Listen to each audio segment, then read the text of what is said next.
La gracia y la paz del Señor Jesucristo hoy estén con cada uno de ustedes, mis amados hermanos, que participan en este grupo de enseñanza y capacitación con relación a la materia la venida de Jesucristo. Hoy vamos a dar nuestra tercera ponencia o nuestra tercera entrega. Recordemos que la segunda ponencia culminó con la 10ª señal expuesta con relación a la venida de nuestro Señor Jesucristo. Hoy vamos a proseguir parte de esta enseñanza relacionada a las señales. Y sucesivamente vamos a ir trabajando con otros tópicos que nos van a ayudar a comprender a mayor cabalidad este acontecimiento ineludible, este acontecimiento que quiera o no quiera el hombre, haga o no haga, siempre ha de acontecer, ha de suceder. Hoy vamos a hablar de la 11ª señal de conocimiento. Veamos esta primera lámina, lo que nos enseña. 11ª señal de conocimiento. Que nadie os engañe en ninguna manera, porque no vendrá sin que primero venga la apostasía y sea revelado el hombre de pecado, el hijo de perdición. Segunda de Tesalonicenses 2:3. Apostasía quiere decir dejarse o alejarse de la verdad. No es más que la manifestación en contra de los principios establecidos en la Escritura. Mis amados, hay en la 11ª señal, nos alerta la palabra del Señor al decirnos que hay un acontecimiento también que tenemos que tenerlo en cuenta. Y este acontecimiento es la apostasía. Hoy es el tiempo donde encontramos muchas personas en camino cuando estamos predicando, los cuales nos manifiestan, es que yo creo al Evangelio. Cuando usted ve su postura, cuando usted ve su forma de vida, cuando usted ve sus actitudes y su conducta, ellas hablan distinto de lo que ellos manifiestan. Eso es una parte de aquellas personas o un sector de aquellas personas que conocieron en alguna oportunidad del Señor y posiblemente llegaron a arrepentirse. Pero es como dice la Escritura, la semilla que cayó en los espinos. Esa semilla es la persona que una vez que comenzó a crecer, las dificultades, las situaciones de la vida lo atacaron o la atacaron y no siguieron en el conocimiento de la palabra. Se apartaron, pero les quedó el conocimiento, porque el conocimiento de la palabra no se pierde. Dios se lo entrega y eso está allí en uno. Eso está como llamamos aquí en nuestra mente y en nuestro corazón. En la mente hay unas nendritas de memoria, ahí donde se aloja el conocimiento. Ahora bien, ese conocimiento de la palabra ahora lo utilizan renegando, poniéndola a su conveniencia, negando todo veracidad de esta palabra. ¿Qué sucede? Ese es un tipo de apostasía que las personas toman la palabra, manipulan la palabra, juegan con la palabra para luego hacerse ellos de un objetivo.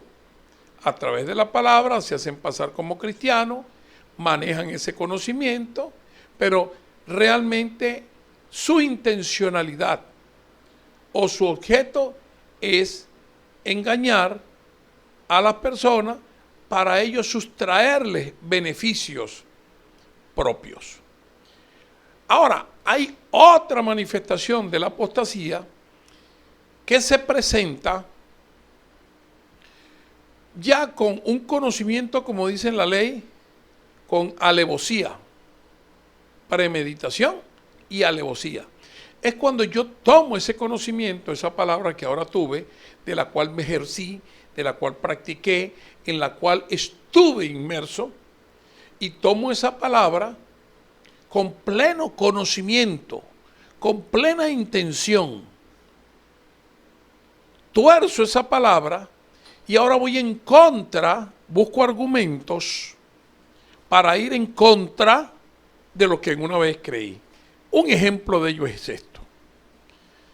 Muchos de los que han creído en el Señor saben y entienden y conocen la manifestación, una de las manifestaciones del Espíritu Santo, que es el hablar en lengua, hablar otras lenguas de acuerdo al Espíritu le da a la persona. Muchas personas hoy en día niegan, después de haber tenido el conocimiento, a tal vez muchos de ellos después de haber practicado, porque el Espíritu les dio para que hablasen en dones de lengua, ahora niegan esa manifestación del Espíritu Santo. Muchos niegan, después que creyeron, que anduvieron, que practicaron, que estaban convencidos, que tenían fundamentos, entonces ahora dicen que eso no es una manifestación del Espíritu Santo, que cualquiera puede hablar en lengua, que cualquiera puede tener esa manifestación, que no es exclusiva del Espíritu Santo. Allá ese es un tipo, están negando la veracidad de esa verdad. También otro de los ejemplos que podemos ver es cuando muchos hoy en día niegan la venida de Jesucristo. Ellos dicen que no. Recuerdo un compañero en los cuales estábamos predicando, duramos un tiempo predicando, y posteriormente él cayó en lo que se conocen los mesiánicos. Personas, pero hay dos corrientes mesiánicas, una que realmente sí creen en el Mesías y practican, y la otra es que se desvió. Él, con buenos fundamentos en ese entonces, cuando yo le conocí, me lo encontré en alguna oportunidad y comenzó a hablarme de que ahora no es Jesús, sino que es Yeshua. Está bien, hasta ahí no hay ningún problema, porque es en las traducciones se transliteriza, la transliteración, vamos a decir, se transfiere pues la palabra de Yeshua a Jesús, no le quita, no es de fondo, sino de forma, no le quita ninguna acción a esa palabra. Pero sí comenzó él a creer que ahora, que el Mesías no había venido, que ahora el Mesías estaba por venir.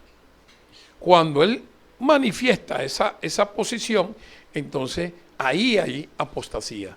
Porque ahora el principio bíblico lo torció, lo cambió y ahora dice que no es de la manera en que la Biblia expresa, sino en la manera en que él cree. Y así hay muchas personas. Entonces, apostasía es apostatar, apartarse, separarse, alejarse de lo que es la verdad, una vez que lo haya conocido. Es como el impío. El impío pasa a ser un apóstata, porque después que fue pío, es decir, piadoso, caminó en la justicia, en la piedad, en el amor, ahora se apartó y está haciendo actividades contrarias a la piedad, contrarias a la justicia. Por eso es impío, porque está en contra de la piedad.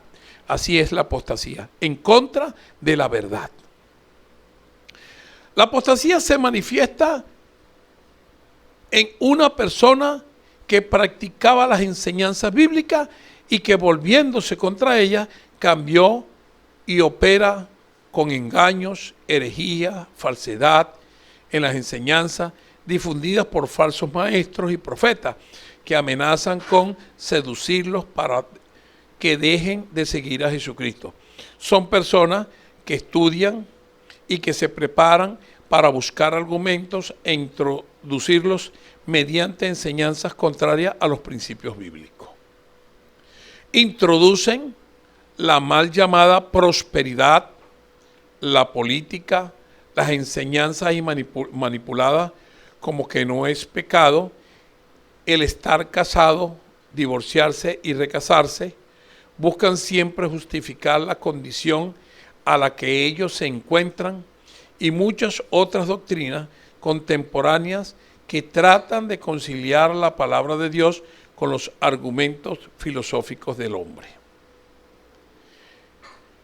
Eso es apostasía. Con la explicación y las dos láminas que le acabo de entregar, podemos entonces notar lo que es la apostasía. Una de las cosas que está hablándose ahorita, y apostata de la fe, cambia en el sentido de la palabra, es en cuanto a lo que le manifesté en la segunda lámina, que dice que ahora casarse, divorciarse y volverse a casar. En ninguna parte de la palabra aparece eso. Que una persona, porque conoció la luz, que tiene su matrimonio, que está casado, entonces libremente puede divorciarse abiertamente y recasarse. Puede divorciarse y separarse de su esposa, pero la palabra manda a que se quede solo o se reconcilie con su esposo o con su esposo. Y yo reto a cualquiera que me busque en la palabra donde usted puede, estando en vida su esposa, volverse a casar cuando usted esté en la luz. Divorciarse y volverse a casar. La Biblia lo estipula que es pecado, que es un pecado de adulterio. Sin embargo, eso es materia ya de lo que serían el matrimonio. Hay un epítome que tengo completo, un compendio completo escrito con relación a eso. Y estamos ahorita sacando un manual ministerial donde también contemplamos esa parte. Ok. El mundo no está mejorando, en vez de eso se está poniendo mucho peor. Esto es el cumplimiento de la palabra del Señor, de Jesucristo. Un parangón de los tiempos. La palabra parangón quiere decir una comparación. Como fue en los días de Noé, así también será en los días del Hijo del Hombre. Lucas 17:26. Era una época de gran maldad en la tierra. La Biblia lo describe como un suceso donde el hombre se había apartado de Dios, donde el hombre no quería aceptar lo que Dios había dicho. En ese tiempo no llovía, dice la Escritura. Salía un vapor de la tierra que mantenía la vegetación. Y la gente no creía que podía caer agua del cielo. Se habían acostumbrado tanto a ese vapor que nunca pensaron que podía caer agua del cielo. Sin embargo, ellos sí, en este particular, negaron esa manifestación que iba a suceder. Y los sorprendió el diluvio. Y perecieron toda la humanidad. Solamente 8 se salvaron. Y vio Jehová que la maldad de los hombres era mucha en la tierra y que todos los designios de los pensamientos del corazón de ellos era de continuo solamente el mal. Génesis 6:5. Todos se han desviado, a una se hicieron inútiles, no hay quien haga lo bueno, no hay ni siquiera uno. Romanos 3:12. Cesa, hijo mío, de oír las enseñanzas que te hacen divulgado de las razones de la sabiduría, que hacen divagar, de las razones y de la sabiduría. Proverbios 19:27. Aquí entonces el Señor nos muestra y nos alerta que aquellos acontecimientos que pasaron allá, hoy también están sucediendo. El hombre anda desviado, pervertido, con objetivos distintos. En este tiempo no se preocupan de buscar de Dios, se preocupan de buscar de muchas otras objetos, pero la maldad en el hombre está sembrada. Y todo lo que hacen es maldad. Sus intenciones, sus pensamientos, sus acciones no se inclinan a la verdad, no se inclinan a bendecir a las personas, se inclinan a hacer, los roban, los golpean, los matan. Y no solo eso, hoy en día ha crecido mucho, incluso el ir en contra del semejante, porque siempre buscan la individualidad. Eso quiere decir que todo se ha ido deteriorando de tal manera que estamos llegando al punto donde Dios ya se hastía del pecado. Y es cuando entonces llega el punto crucial, como quien dice, llega el detonante, llega el punto donde Dios dice ya no tolero más, y viene la acción como pasó en el diluvio. Dios dijo y le dio tiempo a Noé y le dijo construye el arca. Y una vez que estuvo concluida el arca, entonces Dios tomó determinación y dice que solamente él, su esposa, sus 3 hijos y sus 3 yernas, o las esposas de sus hijas, fueron salvos. Y con eso se refundó, Dios refundó con 8 personas el mundo entero. Fue una procreación nueva de la que sucedió allá desde el Edén, ahora aquí surge con Noé. El mundo fue destruido. Y hoy se manifiesta Dios diciéndonos que viene la venida del Hijo del Hombre. Y esa venida del Hijo del Hombre en las nubes, donde será tan rápido que no hay tiempo a hacer nada, sino ¡shah! Es como un zarpazo, viene y muchos están negando esa venida. Muchos ministros que afirman ser siervos de Cristo ya no predican el Evangelio, ni que los hombres son pecadores perdidos y que necesitan ser salvos por la fe, arrepintiéndose o arrepentirse de sus pecados en la sangre de Cristo. En vez de esto, niegan la necesidad del nuevo nacimiento y predican que Dios es el Padre de todos los hombres como hermanos. Hablan de autoestima, imagen personal, decoración, riquezas, profesionalismo, intercambios, pactos, y se olvidan de la Biblia. 2 cosas, hermano, realmente que me llaman la atención de esa diapositiva. La primera, ellos manifiestan y dicen, en este tiempo, muchos están manifestando y dicen que todos somos hermanos. Eso es mentira. Eso es mentira. Y se los voy a demostrar. Y les dio potestad de ser hijos de Dios, dice la Escritura, a todo aquel que le recibió y guarda sus mandamientos. Lo que eso quiere decir que no todos somos hermanos. Hermanos somos los que tenemos un mismo Padre. Hermanos somos los que guardan el mandamiento del Padre. Entonces, todos fueron creados. Al ser creados son criaturas. Y una vez que son criaturas, no son hermanos, son criaturas. Ahora, ¿cuándo pasan de ser criaturas a ser hermanos o a ser hijos de Dios para poder luego ser hermanos? Cuando se arrepienten y se convierten, porque no solamente arrepentirse, convertirse. Arrepentirse es el primer paso. Y luego viene la conversión, que empiezan a cambiar todas mis actitudes y empieza a cambiar mi conducta en función de la palabra del Señor. Entonces, ahí sí, todos los que hacemos lo mismo que manda el Señor Jesucristo, todo lo que hacemos y entendemos y obedecemos todo lo que manda el Padre, y caminamos en un mismo sentido como manda el Padre, ahí sí todos somos hermanos.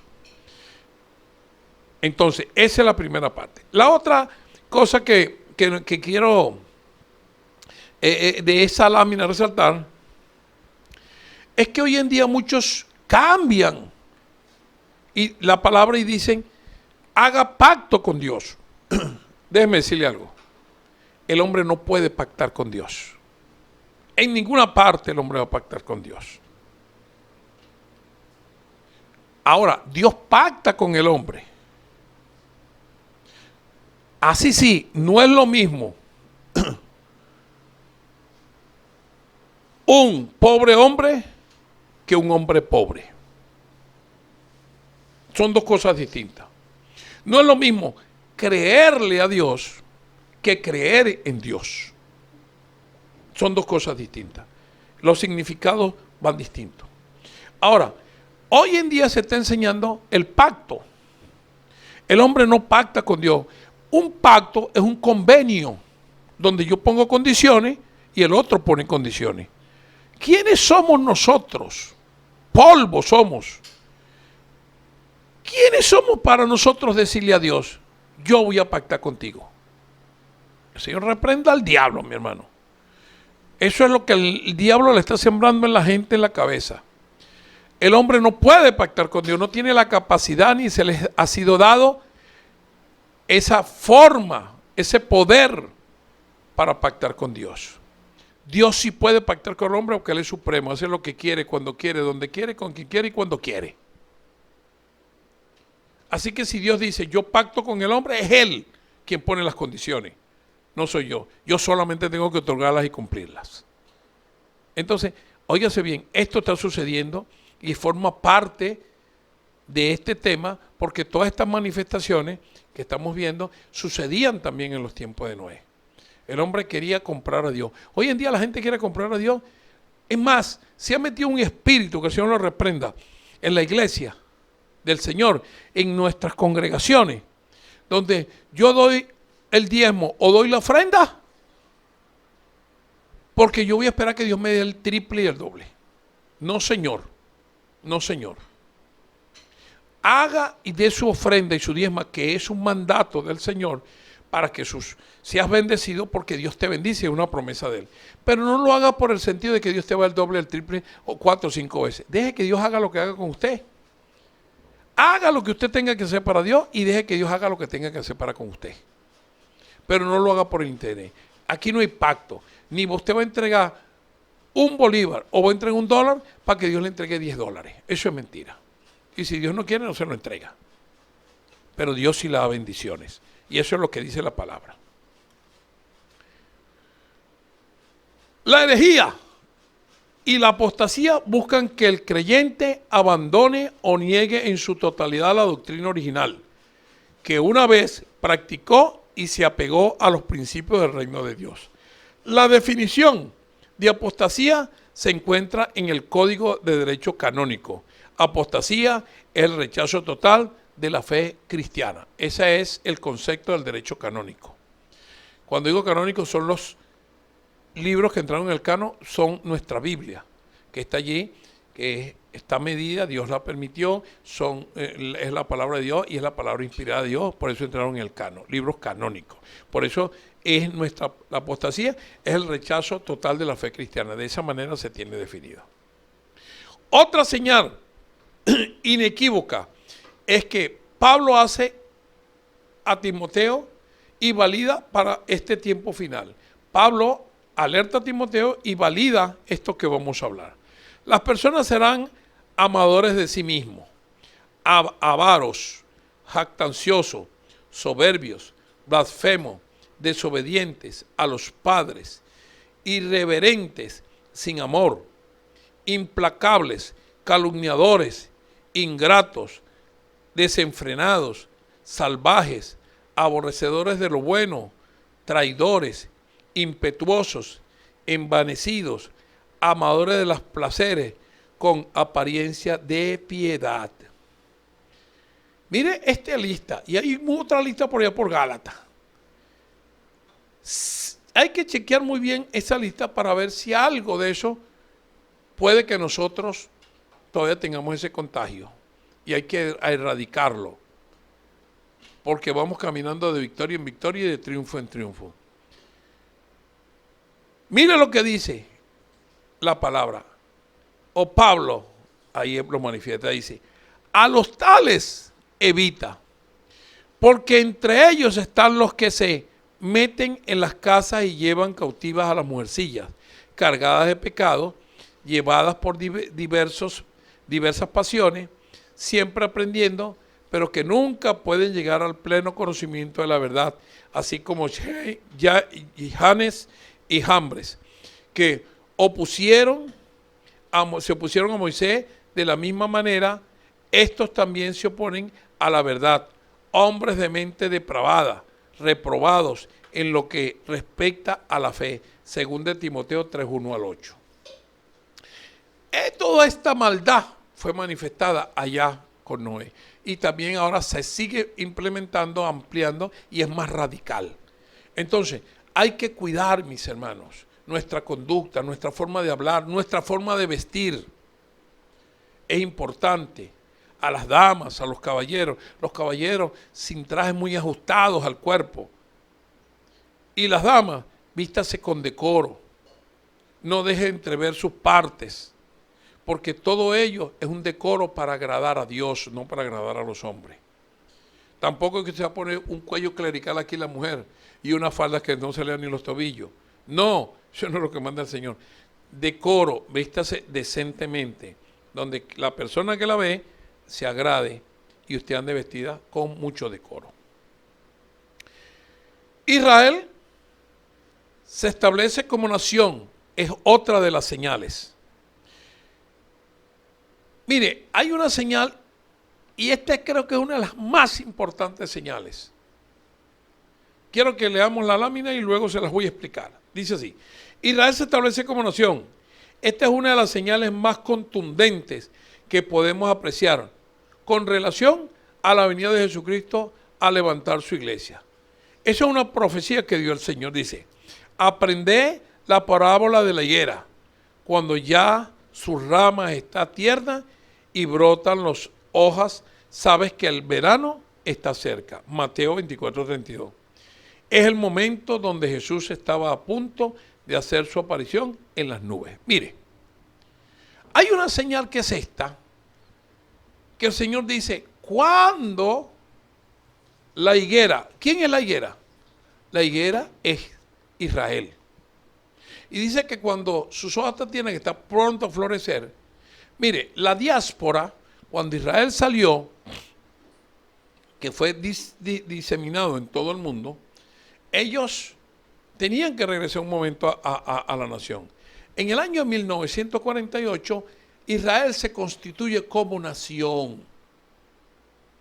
Lo que quiere decir que a partir de ese momento teníamos que estar, los que estaban en ese instante y los que no, o los que vinieron posteriormente, tenían que estar pendientes, muy pendientes con relación a lo que era este acontecimiento.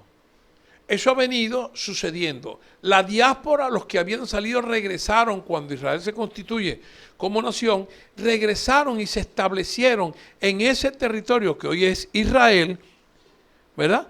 Y ya ellos tienen, muchos quedaron fuera, hoy siguen regresando muchos más.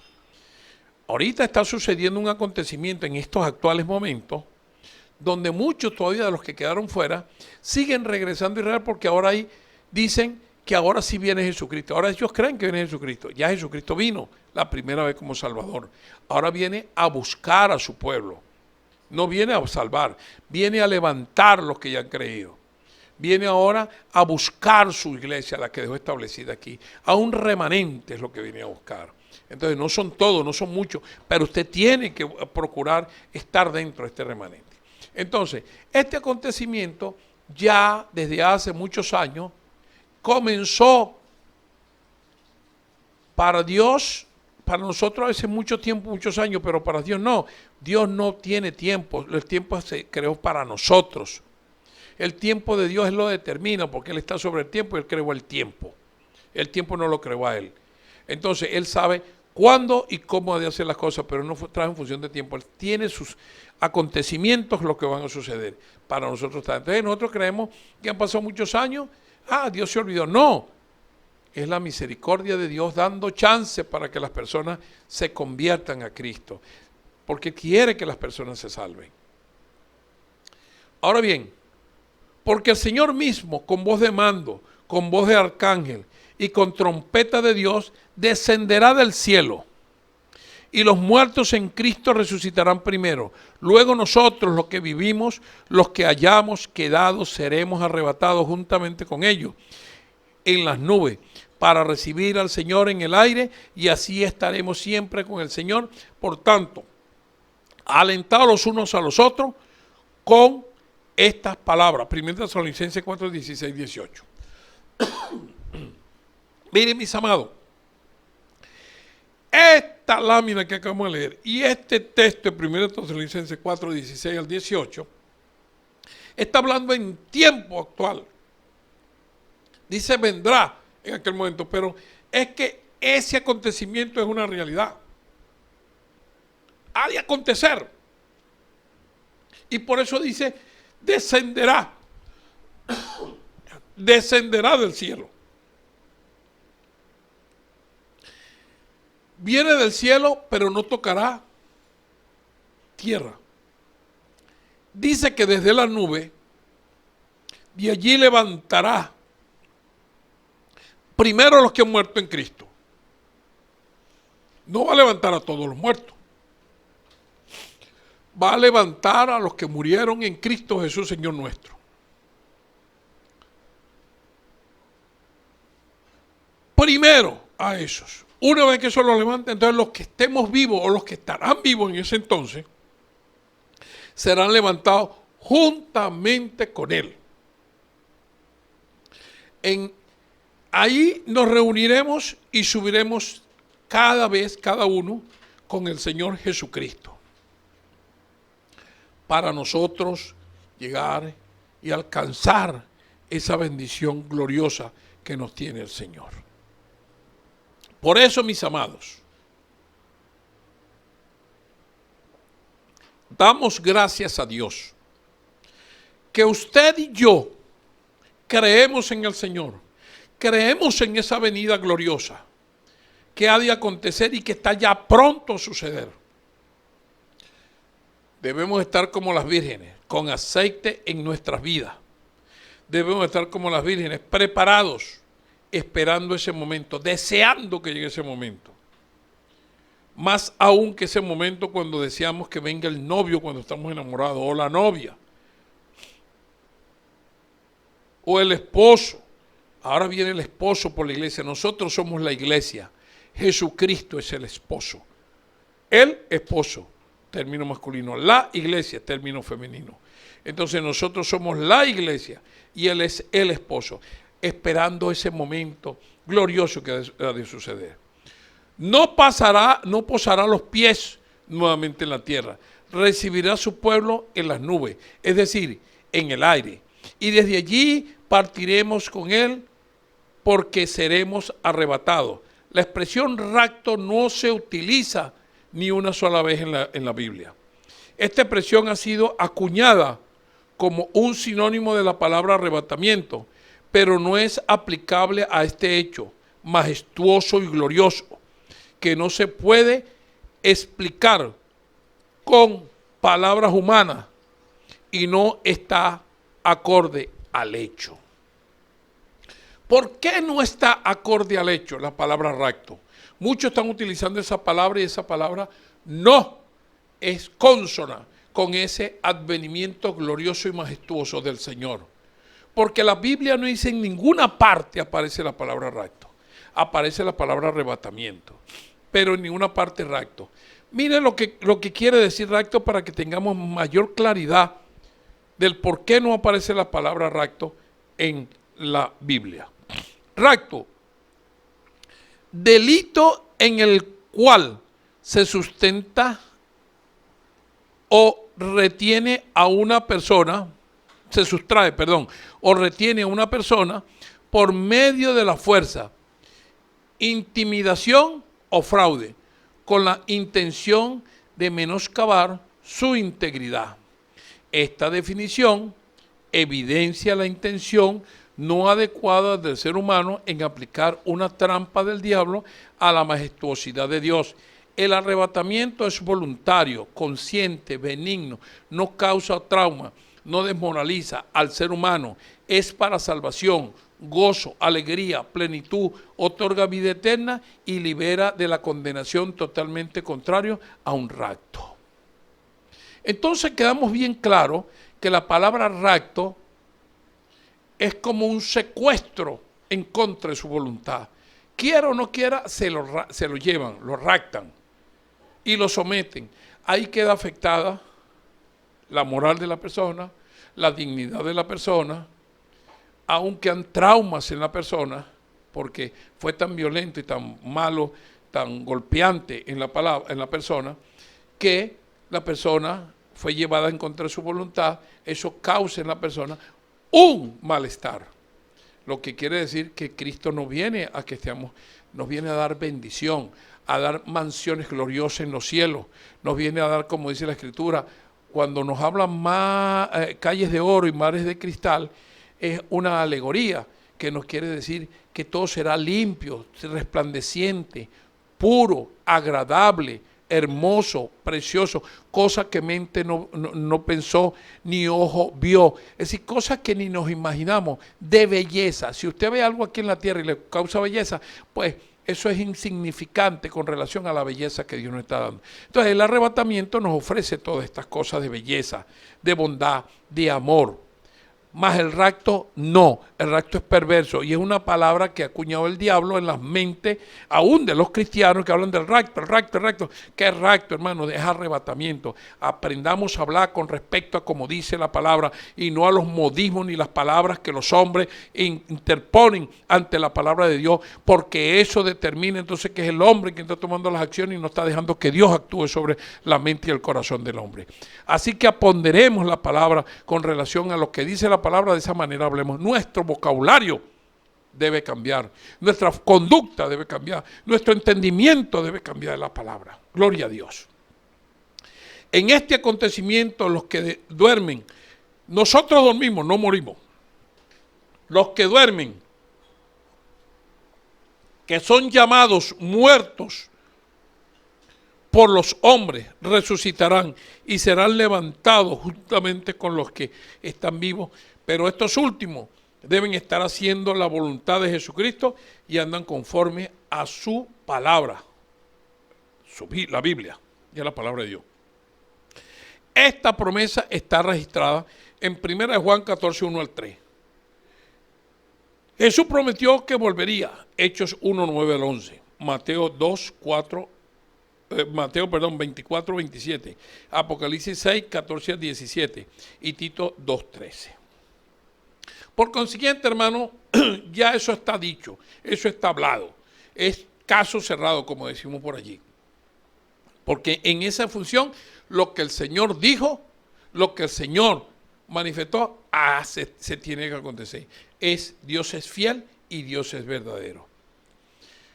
Cuando le digo duermen, es que usted no muere, el que está en Cristo no muere, duerme. Porque vamos a ser levantados.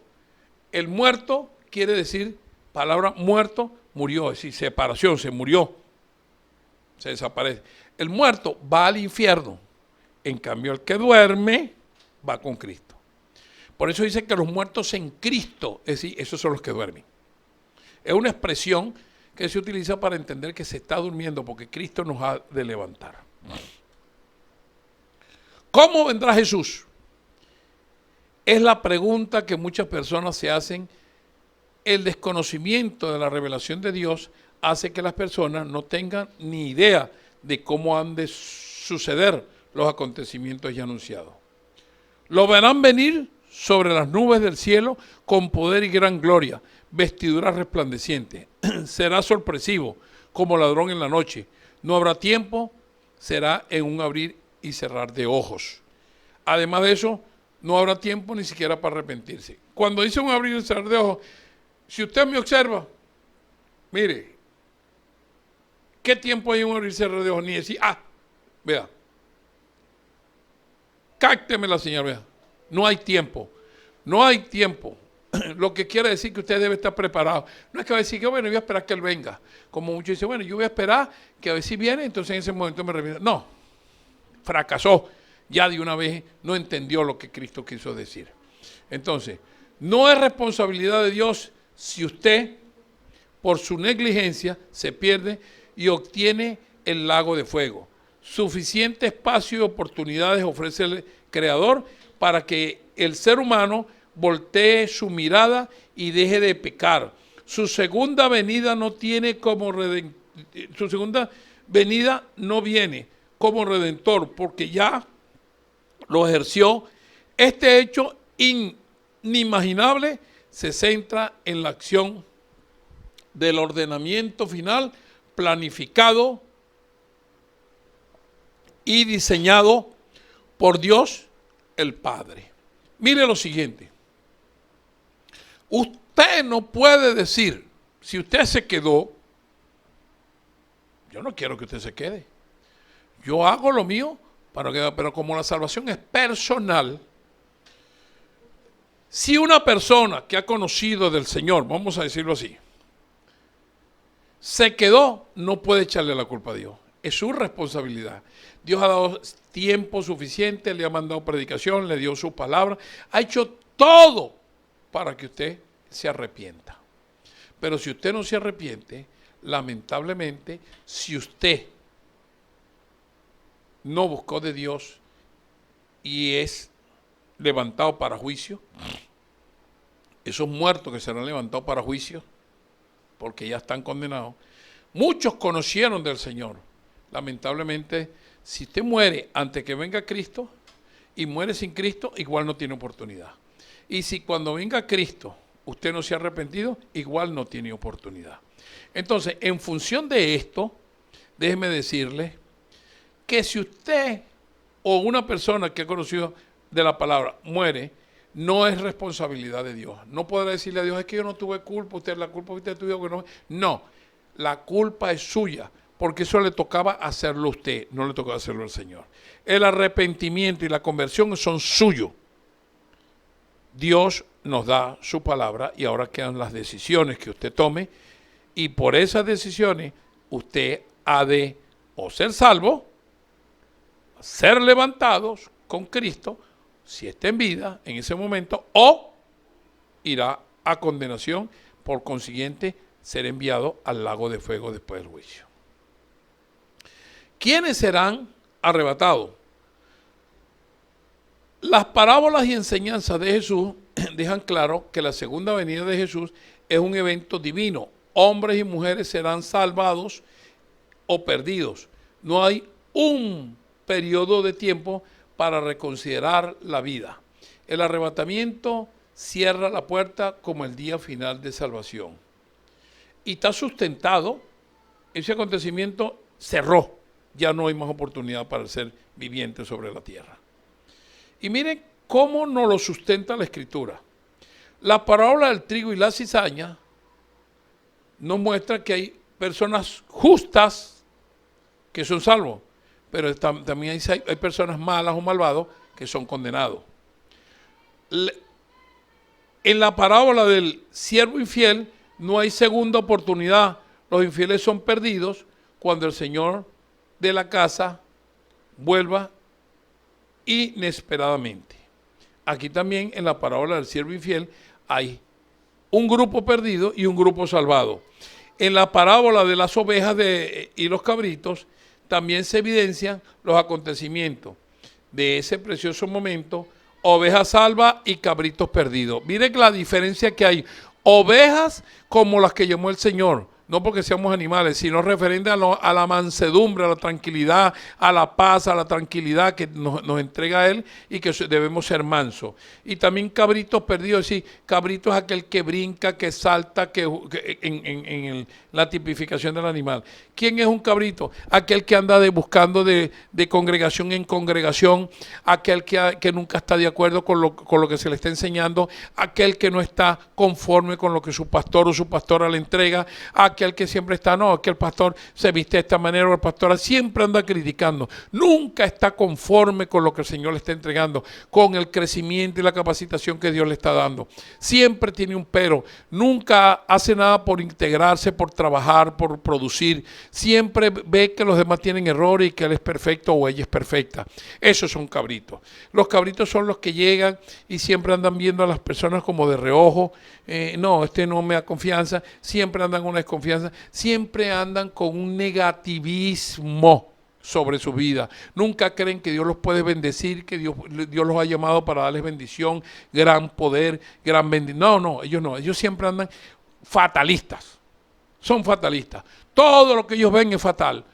Mire, yo tenía un muchacho en la congregación que llegaba y andaba diciéndole a las personas, es que anda un espíritu de muerte tras de ti, mire que te vas a enfermar. Nunca le decía algo bueno. Lo agarré y lo llamé. Y le dije, mire, amado, Dios no es loco. ¿Cómo? ¿Por qué usted me dice eso, pastor? Dios no es loco. Porque Dios me dice a mí que el responsable de una oveja perdida, es decir, de una alma arrepentida que se extravíe, si está en mi mano, el responsable soy yo. Si yo no hice lo que tenía que hacer, si fui negligente, yo soy culpable.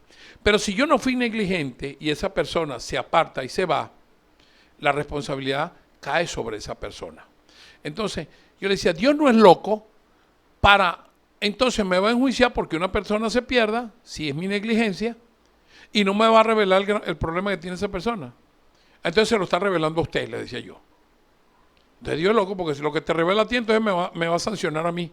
No, mire, Dios es majestuoso, poderoso, pero a veces las personas creen que Dios es exclusivo de ellos. Él creía que Dios era exclusivo de él. Entonces le dije, aquí en la congregación no me le sigas diciendo a nadie ninguna profecía fatalista, porque Dios no está hablando de esa manera. El pastor aquí soy yo y usted tiene que respetar la autoridad en este lugar. Y si usted no está dispuesto a respetar la autoridad, entonces busque el camino. A veces tenemos que hacerlo, manito, porque si alguien llega a mi casa y llega directo a la nevera, yo tengo que decir, hermanito, ¿qué es esto? Es una falta de respeto. O te sujetas a las normas que yo tengo acá en mi casa, porque hay normas, y tú eres el responsable, porque yo soy el sacerdote de la casa. El sacerdote de la congregación es el pastor y la pastora, a los que Dios puso allí. A eso Dios le va a pedir cuenta. En mi casa, yo soy el jefe de casa. Luego, y mi esposa viene después, porque es ayudidónea. Entonces, no puedo yo permitir que otro violente lo que Dios me ha puesto como autoridad. Entonces, así son las cosas. Entonces, esos cabritos se la pasan buscando una iglesia perfecta que solamente tiene aquí en su casa, que no la va a encontrar. Perfecta, pero acondicionada a él. Quiere que las cosas sucedan de acuerdo como él quiere que pasen y se transmitan para con él. Pues no hay ese tipo de congregación, no hay ese tipo de iglesia. Porque Dios no va a hacer lo que el hombre quiere que haga, sino el hombre tiene que hacer lo que Dios ha determinado que haga. Y si no, tiene consecuencias. Y si sí, tiene consecuencias. Es decir, que si usted busca a Dios, hay unas consecuencias en favor. Si usted no busca de Dios, hay unas consecuencias en contra. Con esto déjeme decirle que la parábola de las ovejas y los cabritos nos muestran gran función en cómo debe ser nuestra conducta y cómo debemos estar apercibidos para ese momento glorioso que es el arrebatamiento de la iglesia con Cristo Jesús Señor nuestro. Los espero en la cuarta y última entrega de este maravilloso tema de la venida de Jesucristo. Por ahora, si algo has hecho, busca de Dios, ponlo en sus manos y arrepiéntete en el nombre de Jesús. Bendiciones.